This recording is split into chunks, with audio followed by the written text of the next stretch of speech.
Hello, everybody. Welcome back to Inputix. And in today's video, we're going through another passage of our book, which is about alpine forests. So, as usual, we're going to read the passage carefully and we're going to analyze every sentence one by one so that we can find some chunks to use either in speaking or writing. So, let's start. Forests are the lifeguards of the snowy peaks of the Alps. In Uzbek, it's like o'rmonlar Alp tog'larining qorli cho'qqalarini himoya qiluvchilari. Endi u bizada himoya qiluvchi degan ma'noda kelmayapti. Buni tarjimasi it's like forests help protect the snowy Alps by doing something, okay? Buni tarjimasi shunday deyiladi degan umiddaman. Buni tarjimasi yuzdan yuz hayotini saqlovchi degan ma'noda kelmayapti. But rather it's like protecting them, okay? Himoya qiluvchi degan ma'noda kelyapti. And yeah, that's a good sentence. All right, let me write its definition. Forests are the lifeguards, yeah? Lifeguards of something something. So its meaning is like they forests protect something something something. Okay. Bunga bitta gap qo'yadigan bo'lsak, it's like forests are the lifeguards of our environment since they produce most of the oxygen we breathe. Yeah, that's it. And I think you understood the sentence, yeah? O'rmonlar bizning tabiat muhitimizni himoyachisi, himoya qiladi deb aytamiz, chunki ular ko'pchilik oksigenni ishlab chiqaradi, qaysiki biz what does breathe mean in Uzbek? Nafas oladigan, yeah, thank you, okay. And now let's continue reading. They provide a natural barrier against avalanches and landslides, but the skiing industry, which proved a boon for poor alpine farmers, is damaging the environment. That's a really nice sentence with the nice usage of non-defining clauses. Okay, tarjimasini nima deyapti bizada? Ularda nima yo'rg'a beryapti bizada? Forestlar yo'rg'a beryapti. Forestlar tabiiy to'siq paydo qilar ekan, nimaga qarshi? Avalanche and landslides. The word avalanche means qor ko'chkilari and landslide means yer yorilishi. Yer yorilib tepadan toshlar tushadi, o'sha bizda landslide bo'ladi. Lekin skiing industry muzda uchish emas edi bu. Tarjimasi konkida uchish, not konki. Chang'ida uchish, yeah, I'm sorry. Chang'ida uchish sanoati tog'dan pastga tushib keladi, o'sha skiing industry bo'ladi. Skiing industry is damaging the environment. Non-defining clause bilsanglar agar o'rtasida gap o'qimasanglar ham bo'ladi. Bunga qaytib kelamiz hozir. Buni tarjimasi qo'yaylik hozir, lekin o'sha chang'ida uchish sanoati atrof muhitga zarar yetkazyapti ekan. Endi buni to'liq tarjima qilamiz. Lekin o'sha chang'ida uchish sanoati qaysiki proved boon foydali bo'lgan kambag'al Alp tog'laridagi fermerlar uchun bu nima qilyapti ekan? Atrof muhitga zarar yetkazyapti ekan. Xo'p, o'zi bu ikkita gap bilan nima demoqchi? O'zi tasavvur qilaylik, bizda tog'lar bor. Mana bizda tog'lar bor ekan. Mana shu yerda tog'lar bor deydigan bo'lsak, bu tog'larning uchi hammasi qorli. Bular hammasi uchi polni hamma joy qor yotibdi. Va bu yerda bizda forestlar bor, ularning pastlarida. O'rmonlar bor deydigan bo'lsak, agar mabodoga mayda qor ko'chkisi bo'ladigan bo'lsa, if it's gonna happen like avalanche, avalanche and landslides, bu yoqdagi daraxtlar forestda ushlab qoladi. Tushayotgan qor ko'chkilarini va toshdan ushlab qoladi va pastda yashayotgan odamlarga, like those people who are living in the low areas of the mountains are not damaged. O'sha yashayotgan odamlarga hech qanaqa qiyinchilik tug'dirmaydi. Agar forestda yo'q bo'ladigan bo'lsa, avalanchelar, o'sha landslidelar birdaniga pastga tushadi va odamlarni kill qiladi. Shu gap bilan shuni aytmoqchi bo'lyapti bizda birinchi va ikkinchi gaplar bilan. Davomini o'qiymiz va ancha yana yaxshi ma'lumotga ega bo'lamiz. Xo'p, uchinchi gapga o'tishimizdan oldin ikkinchi gapni yaxshilab analiz qilib olaylik. Birinchi gapda yaxshi they provide a natural barrier, yeah, barrier against something. Biror narsaga qarshi. Buni tarjimasi bizada they protect or prevent something. Biror narsani himoya qiladi, ya'ni biror narsani oldini oladi. Xuddi shundan foydalanib, sal gapiraylik, sal boshqaroq qilib, forests provide a natural barrier against yeah, avalanche, yani shundan foydalanamiz, avalanche, preventing a lot of disasters. Aytdik, o'rmonlar tabiiy to'siq paydo qiladi qor ko'chishlariga qarshi va u natijasida judayam katta halokatlarni oldini oladi. Xo'p, keyingi so'z bizada keyingi instrument bilamiz, which prove a boon, yeah. Prove a boon is a really nice phrase that you can use either in speaking or writing. It means to be extremely useful, okay? Judayam foydali bo'lish. Xo'p, buni speaking qo'yib tuzadigan bo'lsak yoki writing qo'yib tuzadigan bo'lsak, qanday tutsak bo'ladi? Online learning has proved a boon for, let's say, students in remote areas. Uzoq joydagi o'quvchilarga foydali bo'ldi. Since they all have access to high quality education. Chunki ularni hammasida hozir yuqori sifatdagi ta'limga dostupi bor. Hop, o'qishni davom etamiz. Forests have been felt. Okay, they have been felt to make way for more ski runs, car parks, and hotels. And alpine meadows have been abandoned by farmers keen to exploit tourism. Hop, gap tarjima qilamiz bitta-bitta. O'rmonlar kesib tashlanilgan, yo'qib tashlanilgan, nima qilgani? Chang'ida uchish uchun yo'llarni qurgani. To make way for something degan biror narsani yaratish uchun, biror narsani qurish uchun degan ma'noda kelyapti. Va car parklar va hotellarni qurish uchun buzib tashlanibdi, o'rmonlar kesib tashlanibdi. Va Alp tog'laridagi yaylovlar have been abandoned, tashlab ketilgan fermerlar orqali. Va ular qanaqa bo'lgan? Ular juda ham qiziqqan bo'lgan, turizmdan juda ham katta foyda olgan. The word exploit means to take full advantage of something. Xo'p, endi bu gapni bitta-bitta vocabularydan analiz qilamiz. Xo'p, forests have been felt to make way for something. Biror narsa uchun joy yaratish uchun ular kesib tashlanilgan. It means trees have been cut. Kesib tashlanilgan has been cut down to clear space for something. Biror narsa uchun joy yaratish uchun kesib tashlanilgan daraxtlar. And now let's make up a sentence with this one. Forests have been felled to make way for urban expansion, yeah. Shaharni kengaytirish uchun ular kesib tashlanilgan. Leading to a significant habitat loss. Va u natijasida juda ham katta hayvonlarning uyini yo'qolib ketishi olib kelgan. O'zi shunaqa yo'q. Forestlarda ko'pincha hayvonlar yashaydi, va hayvonlar. Agar ularni uylari yo'q ketadigan bo'lsa, ular ham juda ham katta lossni boshdan o'tkazadi. The word habitat loss means like not having their homes, especially animals. So, keyingi bizada meadow bilan tarjimasini aytdik. Boy yaylov degan ma'nolari bor. Make way for something. Bu ham yaxshi fraza. Biror narsa uchun joy yaratish, biror narsa uchun joy bo'shatish degan ma'nolari bor ekan. For example, in IELTS writing task 1 map, we can use this structure. We can say old buildings have been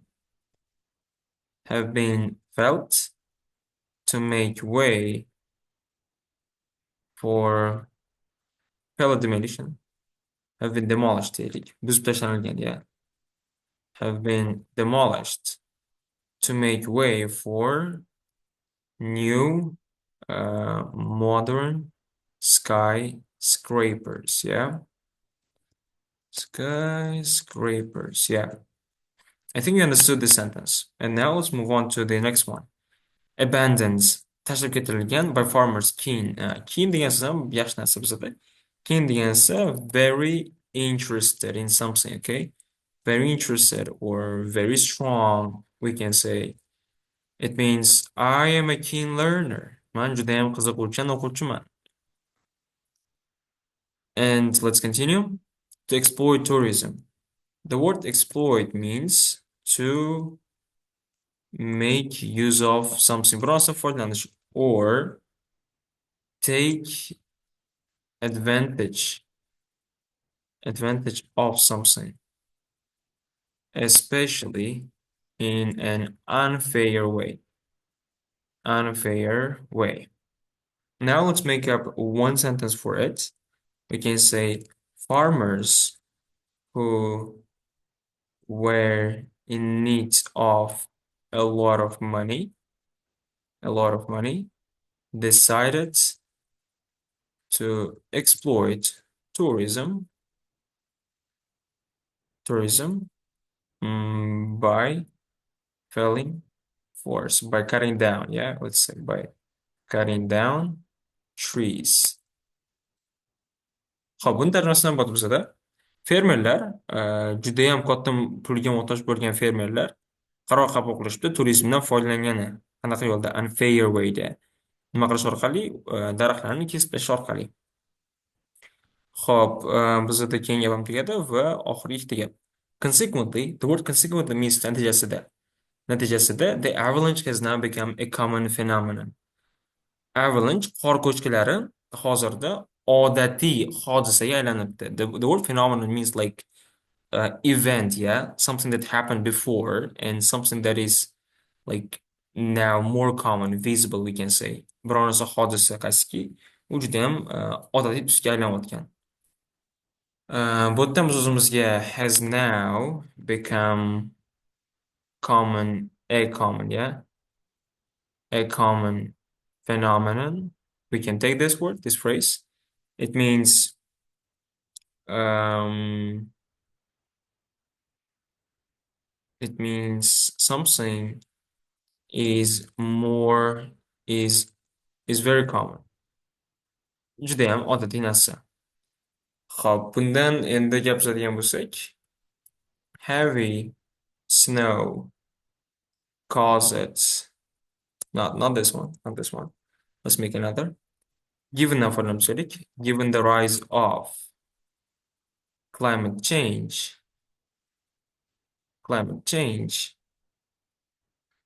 the avalanche has now become a common phenomenon.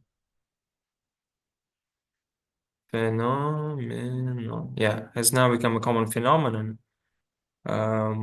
in mountainous areas.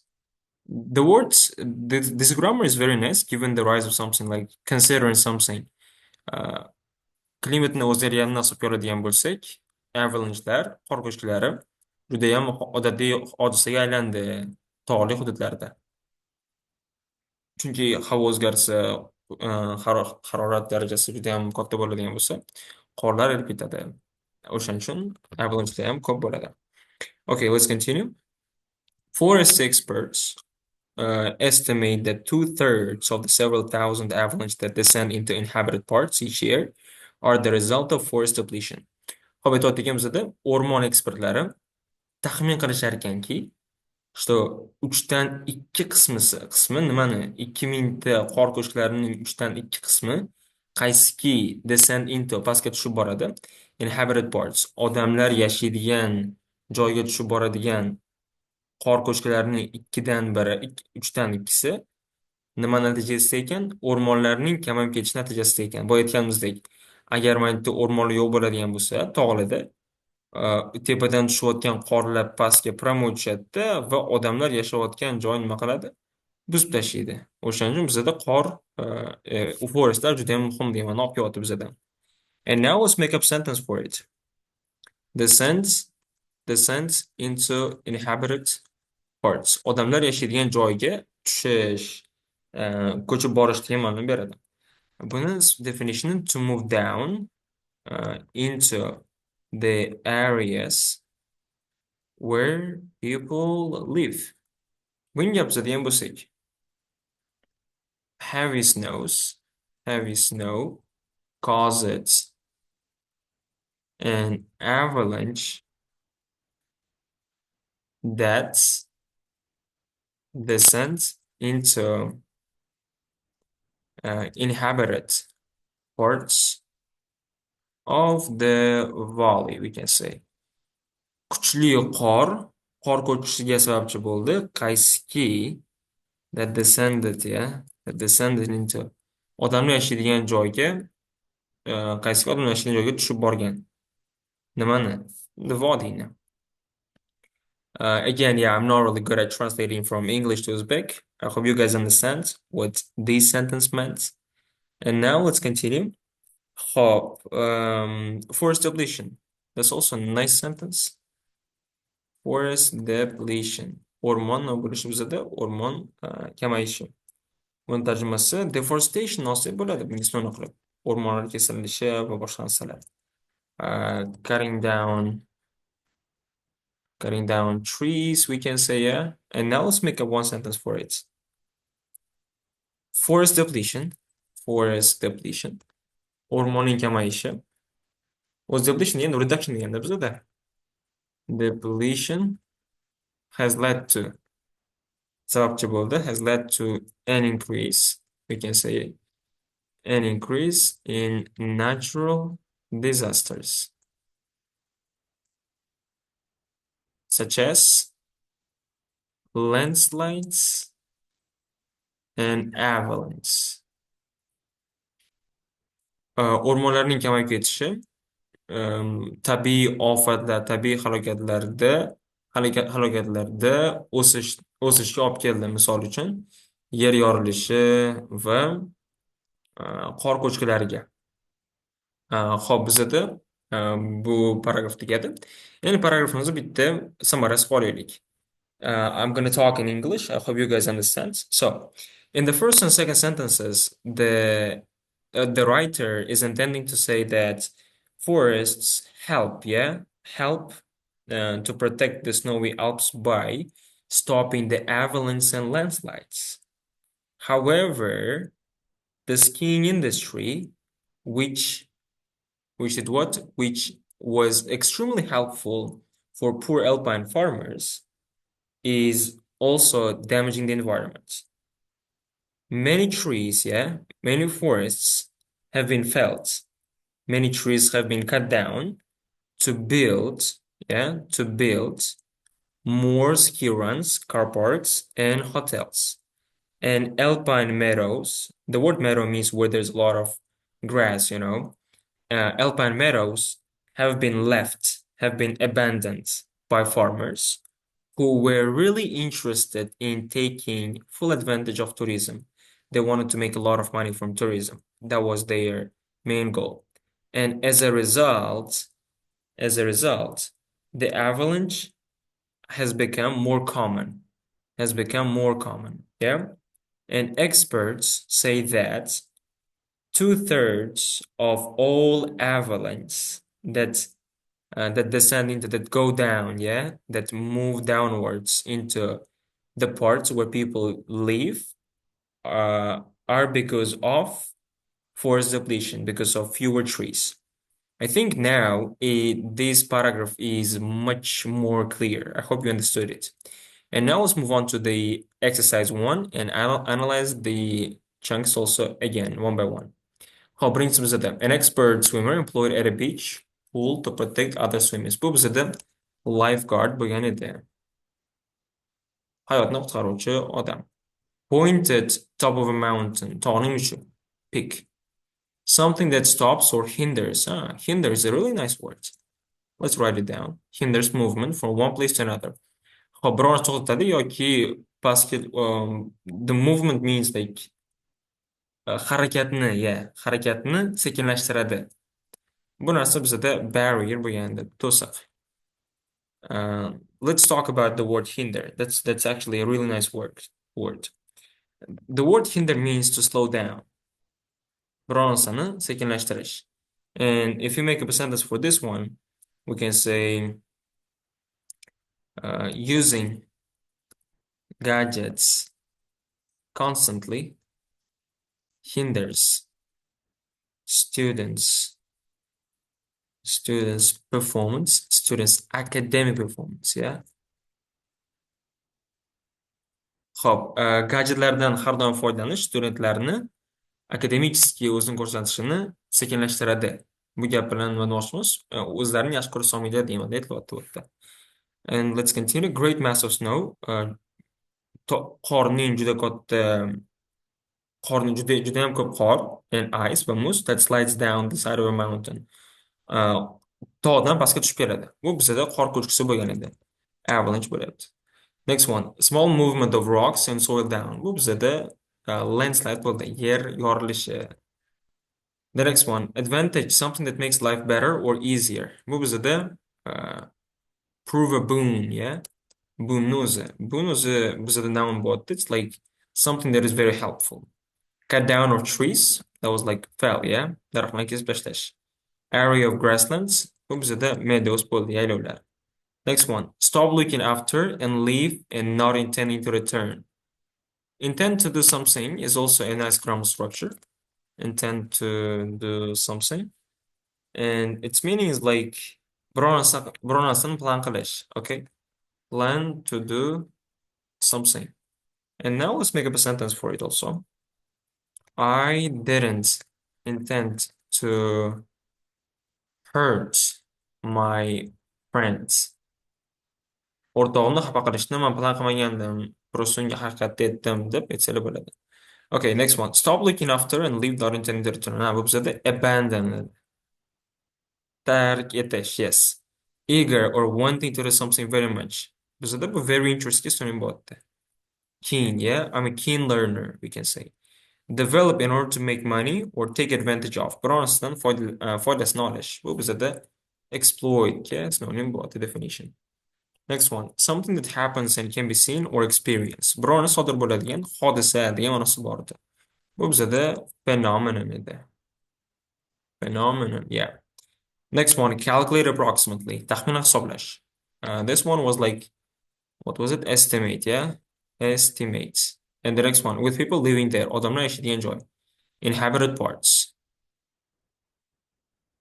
And this one, en qolib ketibdi, enga hozir qaytamiz. Inhabited parts. Go or move downwards. Pastga tushish. Bu bizada descend into bo'lgan edi. Descend into. And the last one, reduction, being used up so that little or none remains. Bu bizada depletionga synonym bo'ldi. Okay. We are done with the first exercise. Now let's move on to the exercise 2. In this one, we need to describe. We need to choose the correct answer according to the passage. Okay, let's continue. In the Alps, the attraction of tourism, turizmni jalb qilish causes 2000 avalanches each year. Har yili 2000 ta qor ko'chkilari sababchi bo'lar ekan. Bu bizda javob emas. Has diverted some farmers away from the care of the land. Buni tarjimasi o'sha joydan ba'zi bir fermerlarni nima qilgan, ketkazib yuborgan. Bu bizda javob bo'ladi, chunki biz aytdi boya. And alpine meadows have been abandoned, yeah, by farmers keen to exploit tourism. Javob shu yerdan kelib chiqdi bizda. Actually, there's also a very nice grammar structure here, like diverts away, like we can say to leave, yeah. And so let's make up a sentence for this one. The rapid growth of tourism has diverted some farmers away from lands. Xuddi o'sha gapi bizda, oh, my battery is running out. I think we can finish until my battery runs off, yeah? Okay, let's continue. Okay, and yeah, the rapid growth of tourism has diverted some farmers away from lands. Also, the word divert away has another meaning. It's not literally leave, but like to we can say change someone's